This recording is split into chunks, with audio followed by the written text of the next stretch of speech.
Hey, hello, what's up everyone? In this video, I'm going to teach you about what happens when Saturn is sitting in the 8th house of D9 chart or Navamsa chart in Vedic astrology. So, before beginning, if you're not subscribed to my channel, please subscribe to my channel, hit the bell icon, and click the like button. And if you guys have any doubt after watching this video, please do mention it in my below comment section, okay? And yes, please do you can follow my Facebook community page, Parikshit Astrology, also. So, let's begin. So mainly, what do you mean by the Navamsa chart or the D9 chart? See, Navamsa chart or the D9 chart is the second most important chart after your birth chart. It is mainly seen for your strengths of your planet. It is also seen for your relationship between you and your spouse. It is also seen for your married life and also your second half of your life.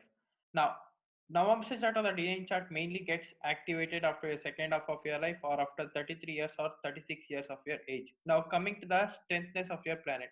Now, let's say, for example, if any planet is debilitated in your birth chart. Now, let's say, for example, if Sun is debilitated in your birth chart and that planet Sun is been exalted in your Navamsa chart or the D9 chart, that shows that planet Sun has gained extra strength or extra power. Now, coming to the married life.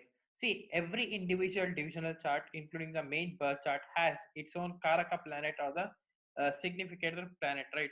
Now, suppose, for example, in your birth chart or the D1 chart, Sun is the Karaka planet or the significator planet, right? Likewise, in your Navamsa chart or the D9 chart, Venus is the Karaka planet or the significator planet. So, Venus should be placed in an exalted sign, Multrikon sign, own sign, or in a friendly sign. That shows that your married life will be very good. Now, what does 8th house of your D9 chart or Navamsa chart represent? See, 8th house of your D9 chart or Navamsa chart represents your joint assets that you'll get after your married life. It also represents ups and downs in your married life. It also represents the longevity of your married life. It also represents your in-laws, especially the spouse family members.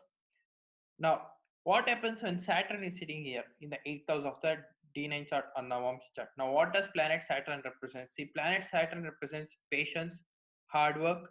It also represents lazy if afflicted. It also represents principle and discipline. It also represents old and mature type of people. So when Saturn is hitting the 8th house of D9 chart or Navamsa chart, that shows that, so if you want to get joint assets from your spouse family, it will get delayed. It also shows that you will have so many problems in your married life before 35 or 36 years of your age. It also shows that you will have to face some relationship issues between you and your spouse family members or one of the spouse family members. It also shows that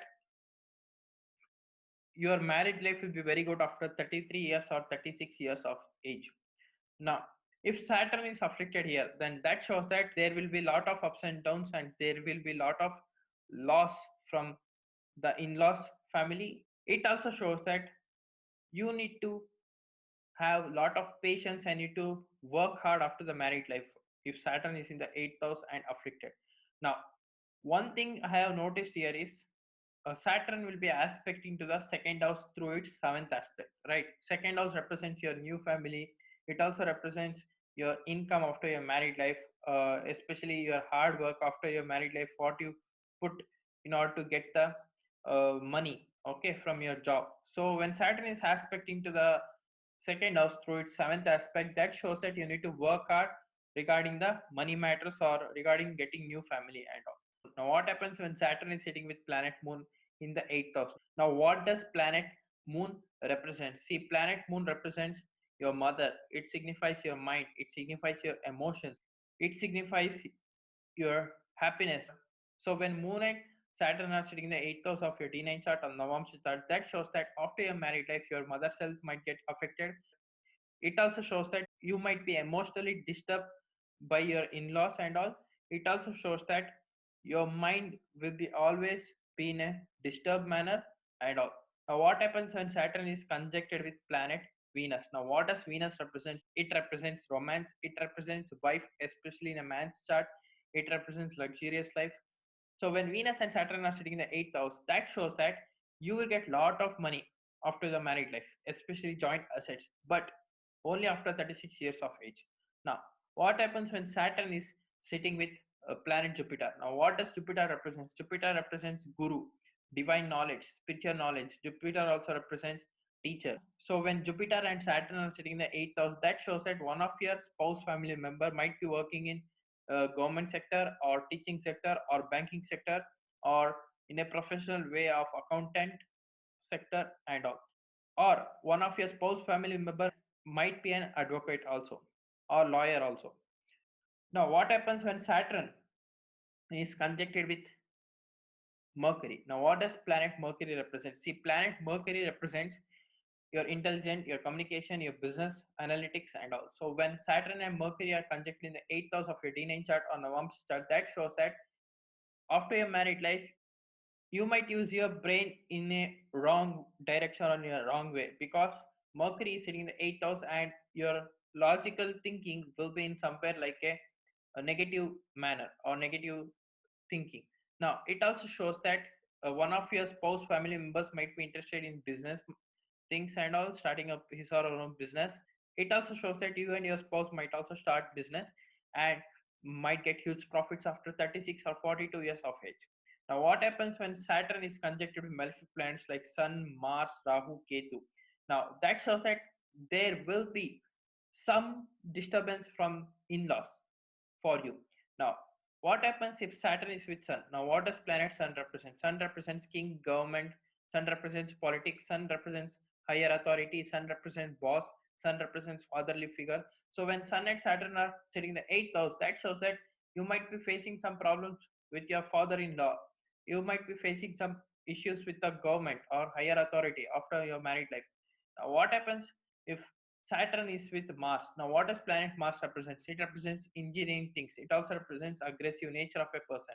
It also represents many more like accidental things and all. It also represents surgery things and all. It also represents blood related types and all. Now, what happens when Saturn and Mars are sitting in the eighth house? That shows that you will get a in-law where the in-law member might be having aggressive type of characteristics, and it also shows that they might be interested in any technical things or they might be working in an IT field or IT sector and all. What happens when Saturn is with Rahu? What does planet Rahu represents? Rahu represents Maya, illegal. Rahu represents magical everything. Now, if Saturn and Rahu are sitting in the eighth house, that shows that there will be some problems or some cheating that you will face from your in-laws. You will get an in-law where they will lie to you so much. These are all things can be seen when Rahu and Saturn are sitting in the eighth house. Now, what happens when Saturn and Ketu are sitting in the eighth house? Now, what does planet Ketu represents? It represents spiritual. It represents occult science. It represents mysticism and all. Now, when Ketu and Saturn are sitting in the eighth house, that shows that after married life, you might be interested towards the spirituality. You might be interested towards occult science, like learning astrology and all, like deep subjects. You might be interested towards research part.